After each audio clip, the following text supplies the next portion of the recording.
Deputy CM బట్టి మాట్లాడుతున్నారు. ఇప్పుడు లైవ్ చూద్దాం.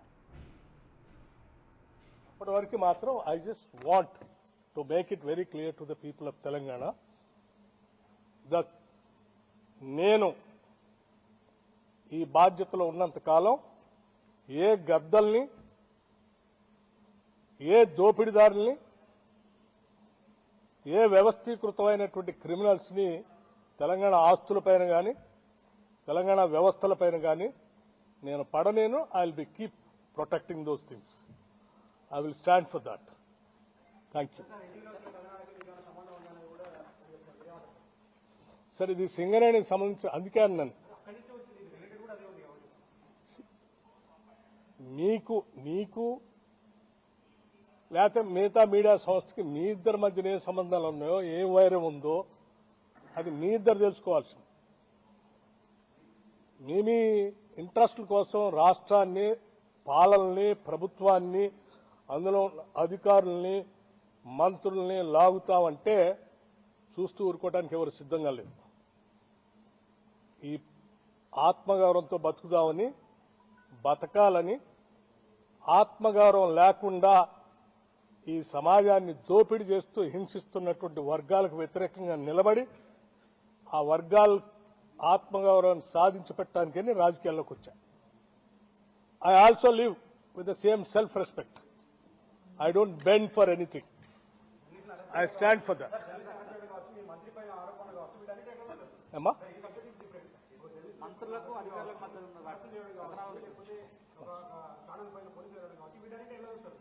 Chala దురదృష్టం. That's what I'm saying. Any channel, you cannot cook the stories and write. You don't have any right to spoil the image of other individual personalities. You cannot assassinate. What right do you have? After cabinet, yes.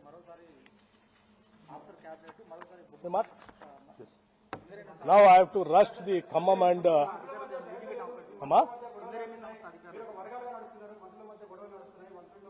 మా మంత్రులందరూ ఒక్క నిమిషం, మా ముఖ్యమంత్రి కానీ మంత్రులు కానీ ఈ రాష్ట్ర ప్రజల విస్తృత ప్రయోజనాల కోసం పనిచేస్తూ ఉన్నారు. నీ అవసరాల కోసం వీళ్ళ మధ్యలో ఏదో కట్టుకథలు సృష్టించి విభేదాలు సృష్టించడం కోసం నువ్వు ప్రయత్నం చేస్తే నువ్వే విజయం సాధించలేవు. నీ చిల్లర కథనాలకి భయపడేవాళ్ళు ఎవరు లేరు. ఐ టెల్ యూ, చెప్తారు అది కూడా. అమ్మా, ఎవరన్నది అది? పేరు చెప్పండి. ఎవరు అన్నది? ఎవరు రాసింది? ఎస్. మరి ఆయన ఏడ కూర్చొని విన్నాడో, ఏడ చూసి రాశాడో నాకు తెలియదు. అది కూడా అడుగుతాను. Question of my self respect. నేనేం గాలికి రాలేడు దాకా 40 సంవత్సరాలు సభలో, సభ బయట పోరాటం చేస్తూ ఈ సమాజం కోసం అడ్డంగా నిలబడి పోరాటం చేస్తుంటుంటాడు. నీచ నికృష్టపు దిగజారిపోయి రాజకీయాల కోసం ఇటువంటి కట్టుకథనాలను సృష్టించడమో లేకపోతే వాటిని స్ప్రెడ్ చేయటం చేసే అంత వీక్ క్యారెక్టర్ కాదు బట్టి విక్రమార్క. వచ్చిన మాట ఆస్తుల్ని కాపాడి భవిష్యత్ తరాలకు అంది.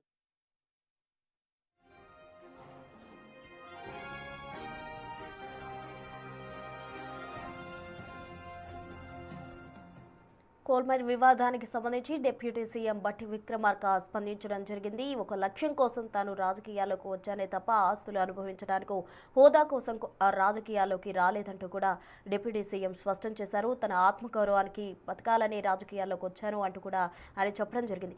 వాస్తవాలు తెలియకుండా మంత్రులపై కథనాలు ఎలా రాస్తారో కూడా ఆయన తీవ్రస్థాయిలో ధ్వజమెత్తారు. అటు ఆంధ్రజ్యోతిలో వచ్చిన కథనాలకు సంబంధించి ఆయన ఈ విధంగా స్పందించడం జరిగింది. రాసిన ఆయనకు ఎవరి మీదనో ప్రేమ ఉండొచ్చు, బట్ ఇలా ఫేక్ న్యూస్ రాయడం కరెక్ట్ కాదంటూ కూడా ఆయన ఆగ్రహం వ్యక్తం చేసిన పరిస్థితి. మొత్తంగా కోల్ మైన్ వివాదానికి సంబంధించి డిప్యూటీ సీఎం ఉద్దేశించి అటు రాష్ట్రానికి సంబంధించి కూడా బొగ్గు గనుల కోసమే అంటూ కథనం ఆంధ్రజ్యోతిలో రాశారు. దానికి డిప్యూటీ సీఎం బట్టి విక్రమార్క తీవ్రంగా స్పందించారు. ఆస్తులు అనుభవించేందుకు కానీ హోదా కోసం కానీ రాజకీయాల్లోకి రాలేదు, కేవలం ఒక లక్ష్యం కోసం ఈ రాష్ట్రాన్ని అభివృద్ధి చేసేందుకు రాజకీయాల్లోకి వచ్చామంటూ కూడా ఆయన చెప్పారు. 40 ఏళ్ల నుంచి అటు సభల్లో కావచ్చు బయట ఉండి కూడా పోరాటాన్ని చేశామంటూ కూడా ఆయన చెప్పడం జరిగింది. ఆత్మగౌరవంగా బతకాలని రాజకీయాల్లోకి వచ్చాను, ఎవరో ఏదో ఆస్తే అది కరెక్ట్ కాదంటూ కూడా ఆయన చెప్పారు. రాసిన వాళ్ళు వచ్చి చూశారంటూ కూడా ఆయన తీవ్ర స్థాయిలో ధ్వజమెత్తిన పరిస్థితి.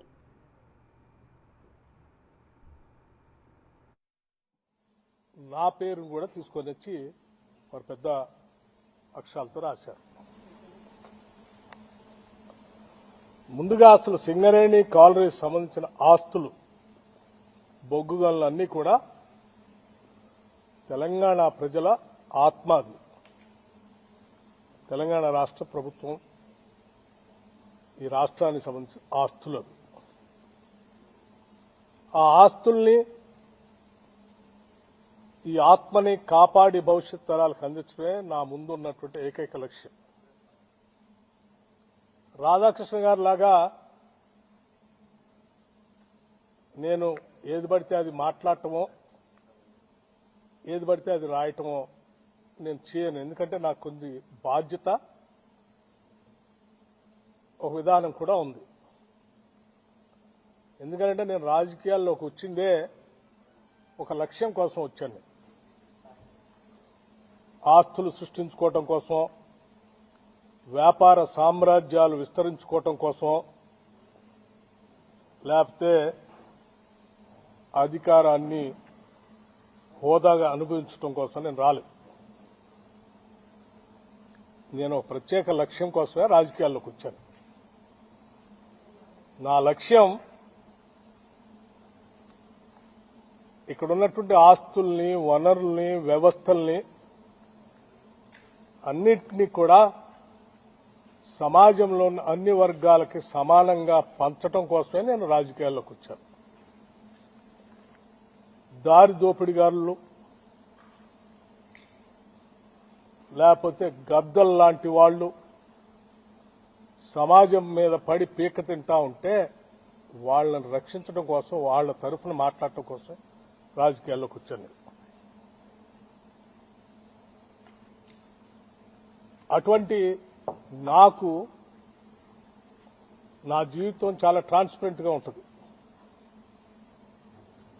ఎవరికో ఏదో ఉపయోగపడటం కోసం దీంట్లో ఉప ముఖ్యమంత్రి పాత్ర ఉందని రాశాడు. నేను ఆయన్ని సూటిగా అడుగుతా ఉన్నాను వారి మీద గౌరవంతో. టెండర్ పిలిచింది సింగరేణి సంస్థ, ఆ బోర్డు. ఆ టెండర్లో ఏ కండిషన్స్ ఉండాలో బోర్డు పెడుతుంది, మంత్రి కాదు. ఈ మాత్రం కూడా జ్ఞానం లేకుండా నీకు తోసింది రాయటం కాదు. అట్లాగే ఇంకొక కాలం కూడా రాశాడు అందులో. ఆ కాలం ఏంటంటే సైట్ విజిట్ పెట్టారు, అందుకే ఆ పెట్టి దాంట్లో దానికి కావాల్సినటువంటి వాళ్ళకి ఇచ్చుకోసం కోసం పెట్టుకున్నారు అన్నారు. సైట్ విజిట్ అనేది నాకు తెలియదు, ఇది రాసిన తర్వాత నేను ఎంక్వైరీ చేశాను. పబ్లిక్ సెక్టర్ అండర్టేకింగ్స్ అన్నింటిలో టెండర్ పిలిచేటప్పుడు ఆ కండిషన్ కూడా పెడతారట. ఎందుకంటే క్లిష్టతరమైన పరిస్థితులు ఆ ప్రాంతాలు ఉంటాయి కాబట్టి విజిట్ చేసి ట్రాన్స్పరెంట్ గా అసెస్మెంట్ చేసుకుని దానికి తగ్గట్టుగా టెండర్ తయారు చేసుకుని వాళ్ళు పార్టిసిపేట్ చేయడానికి అవకాశం కలిగిస్తారు. చాలా public sector undertaking, government of ఇండియాకి సంబంధించిన పబ్లిక్ సెక్టర్ అండర్టేకింగ్స్ అన్నింటిలో కూడా ఇటువంటి కండిషన్స్ ఉన్నాయి. అయినా ఒక బెనిఫిట్ ఆఫ్ డౌట్ ని, ఒక కట్టు కథని, ఒక పెట్ట కథని అల్లి తెలంగాణ ప్రజల్ని మభ్యపెట్టడం కోసం తను ఒక కథనం రాశాడు. కాబట్టి మేము నిజాయితీగా ఉంటామే కాదు, ఉన్నట్టుగా కూడా జనానికి కనపడాలి. ఆ ట్రాన్స్పరెన్సీ కూడా ఉండాలి. That is what I believe. నేను అది చదివిన తర్వాత నేను అందుకే మొత్తం ఆ కండిషన్స్ చదివి I seriously examine the entire thing. I have asked the Singareni management and the board seriously examining ఇటువంటి ఎలిగేషన్స్ వచ్చినప్పుడు ప్రజలకు స్పష్టత ఇవ్వాల్సిన బాధ్యత మంత్రిగా నా పైన ఉంటుంది కాబట్టి I have asked them to, I have instructed, not only asked, to cancel the tender and go for a fresh tender with all the Government of India public sector undertakings లో ఏ కండిషన్స్ ఉంటాయో అటువంటి conditions అన్ని examine చేసి మళ్ళీ పిలవండి. Don't go by this same. ఇంతవరకు అంటే వాళ్ళు చెప్పింది సార్ టెండర్ ఇప్పుడే పిలిచాము, ఇంకా అసలు ఎవరు పార్టిసిపేటే చేయలేదు, అప్పుడే ఎవరికో ఇచ్చినట్టు ఎవరికో ఇవ్వటం కోసం దీంట్లో చేస్తున్నారని రాసిన దానికి మేమెట్లా బాధ్యులు అంటే నేను చెప్పాను that is a different part, live it. ఆ రాసిన ఆయనకి ఎవరి మీదో ఏదో ప్రేమ ఉండొచ్చు, లేకపోతే నేను మొదటి నుంచి కాంగ్రెస్ పార్టీలో ఉంటే రాజశేఖర రెడ్డి గారికి అత్యంత సన్నిధులుగా ఉండటం వల్ల రాజశేఖర రెడ్డి గారి మీద ఉన్నట్టు కోపంతో నా మీద కూడా కోపం చూపించడానికి రాసి ఉండొచ్చు. కానీ ఇవన్నీ రాష్ట్ర రాజకీయాలకి సింగరేణికి సంబంధించినవి కాదు, పాలనకు సంబంధించినవి కాదు.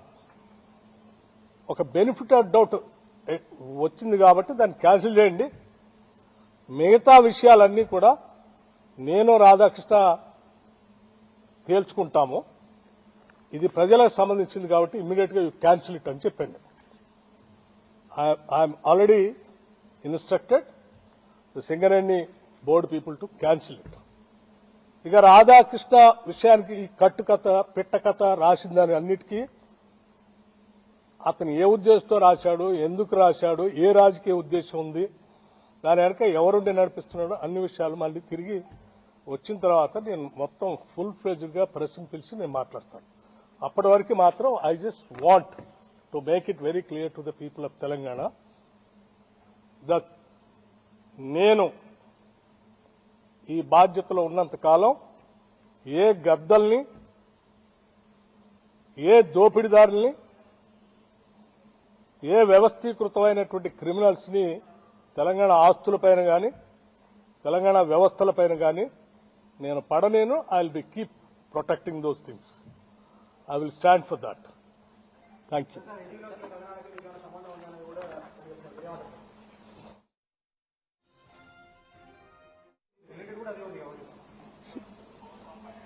నీకు లేకపోతే మిగతా మీడియా సంస్థకి మీ ఇద్దరి మధ్యన ఏ సంబంధాలు ఉన్నాయో, ఏ వైరం ఉందో అది మీ ఇద్దరు తెలుసుకోవాల్సింది.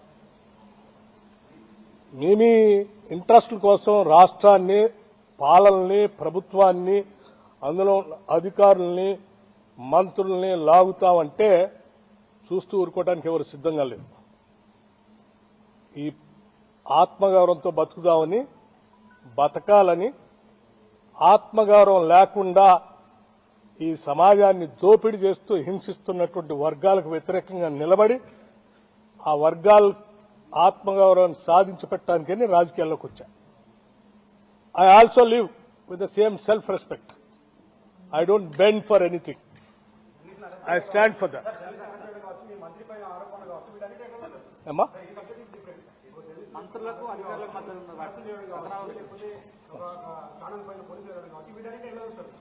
చాలా దురదృష్టం. That's what I'm saying.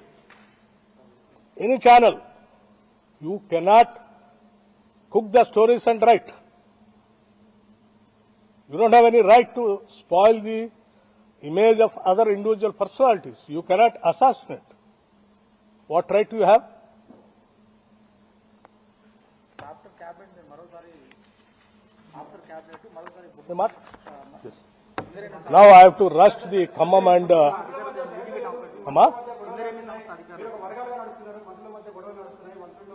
మా మంత్రులందరూ ఒక్క నిమిషం, మా ముఖ్యమంత్రి గాని మంత్రులు గాని ఈ రాష్ట్ర ప్రజల విస్తృత ప్రయోజనాల కోసం పనిచేస్తూ ఉన్నారు.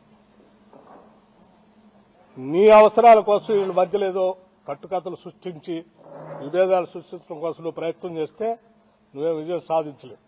నీ చిల్లర కథనాలకి భయపడేవాళ్ళు ఎవరు లేరు. ఐ టెల్ యూ, చెప్తారు అది కూడా. అమ్మా ఎవరన్నది అది? పేరు చెప్పండి, ఎవరన్నది? ఇది ఎవరు రాసింది? ఎస్. మరి ఆయన ఏడ కూర్చొని విన్నాడో, ఏడ చూసి రాశాడో నాకు తెలియదు. అది కూడా అడుగుతాను. Question of my self respect. నేనేం గాలికి రాలేదాకా 40 సంవత్సరాలు సభలో సభ బయట పోరాటం చేస్తూ ఈ సమాజం కోసం అడ్డంగా నిలబడి పోరాటం చేస్తుంటుంటాడు. నీచ నికృష్టపు దిగజారిపోయి రాజకీయాల కోసం ఇటువంటి కట్టుకథనాలను సృష్టించడం, లేకపోతే వాటిని స్ప్రెడ్ చేయటం చేసే అంత వీక్ క్యారెక్టర్ కాదు బట్టి విక్రమార్క.